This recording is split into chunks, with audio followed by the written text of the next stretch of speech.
자, 오늘은 어휘의 관계에 대해서 공부해 보도록 하겠습니다. 중간 이 부분에 해당되는 내용인데요. 어휘의 관계에 대한 올바른 이해와 효과적인 활용에 대해서 공부해 보도록 하겠습니다. 첫 번째 나와 있는 이 유의관계 보면 여기 가끔과 덜어라는 말이 관계가 서로 비슷한, 의미가 비슷한 거. 자, 여기 유의관계는 말소리는 다르지만, 자, 가끔 덜어. 글자가 다르죠. 말소리가 다르죠. 그런데 의미가 비슷하다. 비슷하면 유의 관계. 그런데 이 가끔과 덜어와 유의 관계에 있는 또 다른 유의 관계에 있는 것들이 많죠. 드문드문 이따금 간혹 때때로 때로 가다가 가다가라는 표현은 요즘 잘 안 쓰는데요.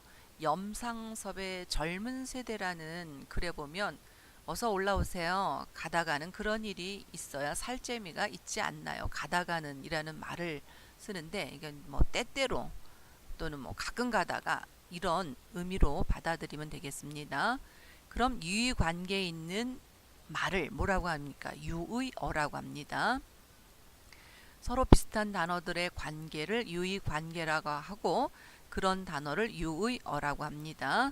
자, 유어의 특징이 첫 번째는 그 의미나 용법은 비슷하지만 의미가 완전히 같은 말이 아니다 라고 합니다. 같은 말이 아닌 것은 우리가 뭐라고 합니까? 동의어와 구분한다 라고 하시면 됩니다. 즉 유의어하고 동의어는 다릅니다. 유의어는 뜻이 완전히 같은 걸 동의어, 그 다음에 유의어는 의미가 비슷한 걸 유의어라고 합니다. 자, 동의와 구분하는 것이고요. 두 번째 특징은요. 두 개의 단어만이 맺는 관계가 아니라 여러 개의 단어들이 맺는 관계. 아까 유의 관계가 보면은 그 비슷한 말들이 여러 개가 있었죠. 그래서 단 두 개의 단어만에 맺는 관계가 아니라 거기에 따른 유의 관계는 여러 개의 단어들이 있을 수 있다는 것입니다. 그러면 왜 이렇게 유의 관계를 알아야 될까요? 바로 이런 단어의 관계를 알면은 섬세한 표현이 가능해지고요. 다양하게 비슷한 말을 우리가 써야 되는데 계속 똑같은 말을 반복해서 쓰는 것보다 비슷한 의미의 다른 단어를 여러 개를 사용하는 것이 훨씬 표현이 다양해질 수가 있죠. 그래서 변화도 줄 수 있고요. 또 훨씬 더 풍성하게 그 의미를 드러낼 수 있다는 것입니다. 자, 그럼 가끔과 덜어는 유의관계라고 했죠. 그런데 의미가 약간 미묘하게 차이가 있다는 얘기예요. 가끔은 시간과 공간적 간격이 얼마쯤 있게 하는 것이 가끔 가다가고요. 덜어는 그냥 전체 가운데 얼마쯤, 그 미묘한 차이를 우리가 구별하기는 사실은 조금 어려운 면이 있습니다. 이렇게 어휘 관계 중에서 이런 어휘의 관계를 알아야 하는 이유는 어떤 것일까요? 바로 우리의 말을 정확하고도 효과적으로 구사할 수 있기 때문에 이런 어휘의 관계를 알아야겠습니다. 그렇죠? 그래서 알아야 하는 이유가 바로 여기 우리말을 정확하게 하고도 효과적으로 구사할 수 있다는 것입니다.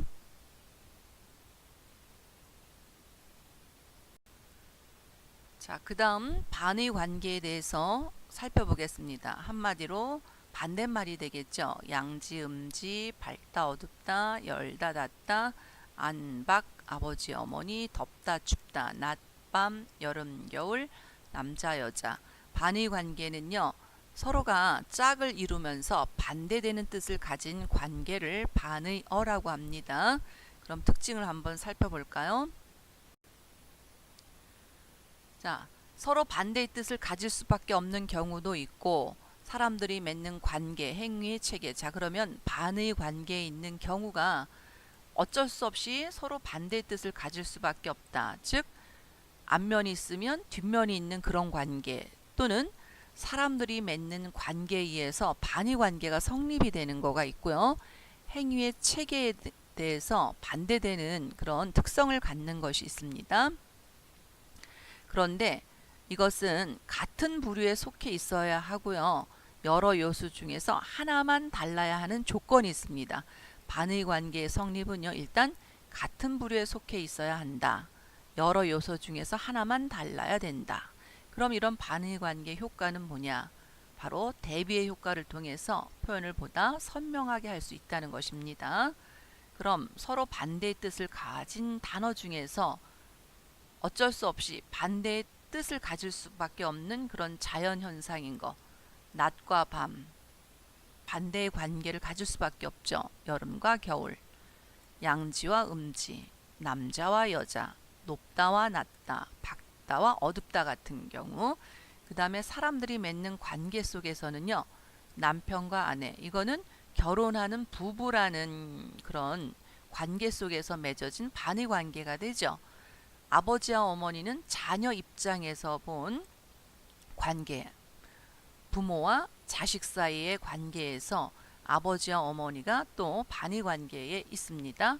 그 다음에 행위의 체계, 열었으면 닫아야 하고 뱉으면 삼켜야 하는 어떤 행위에 의한 반의 관계가 있습니다. 자, 그러면 양지와 밤이 반의 관계가 성립이 될까요? 아니죠.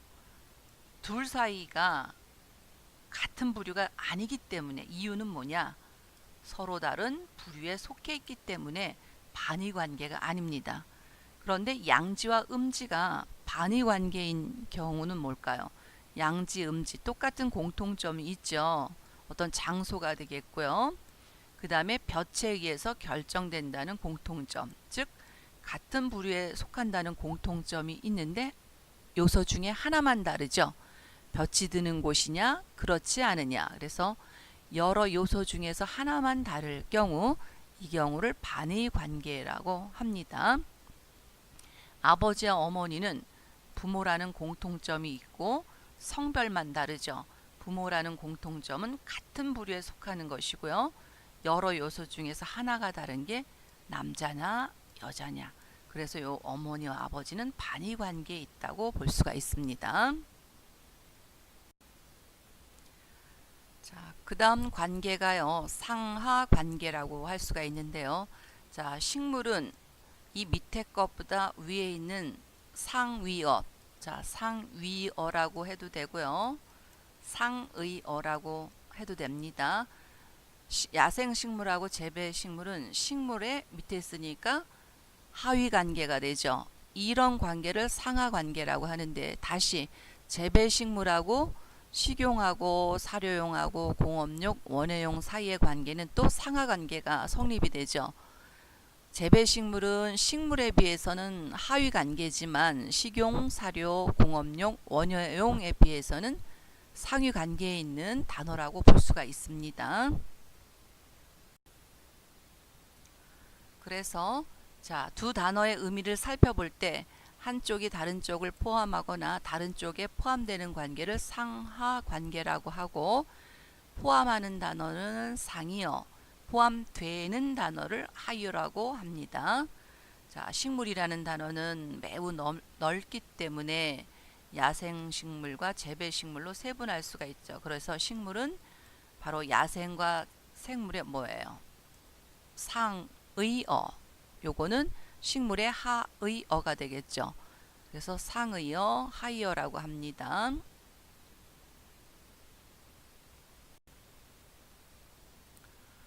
다시 한번 이야기하겠습니다. 상의어나 상위어 같은 개념입니다. 상하 관계에서 다른 단어를 포함하는 걸 상의어, 포함되는 단어를 하이어라고 합니다. 한마디로 이 관계가 이게 더 큰 넓은 의미가 되겠고, 밑에는 구체적인 거죠. 그래서 상이어는 하이어에 비해서 일반적인 거, 포괄할 수 있는 거죠. 포괄. 그런데 하이어는 상이어에 비해서 세분화가 되죠. 그래서 구체적이 된다는 것입니다. 그런데 이 상하 관계를 아는 효과는 뭐냐? 상이어를 사용하면 한 단어로 전체의 부류를 대표할 수 있다는 특징이 있고요.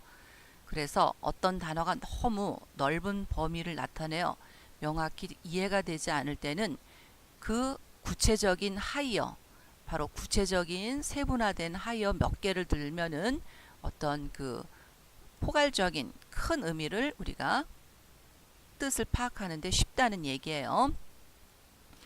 자, 끝부분에서는요. 어휘를 다양하게 활용하기 위한 조건이 두 가지가 나와 있습니다. 단어의 뜻과 용법을 정확하게 알아야 하고요.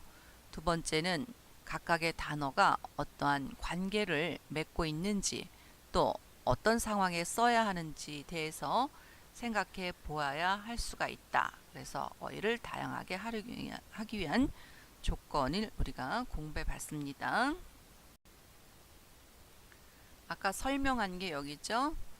단어의 뜻과 용법을 정확하게 알아야 하고 각각이 어떤 관계를 맺고 있는지 우리가 생각해 보아야 한다. 이것이 바로 다양하게 활용하기 위한 조건이 되겠습니다. 오늘 강의는 여기까지입니다. 이상입니다.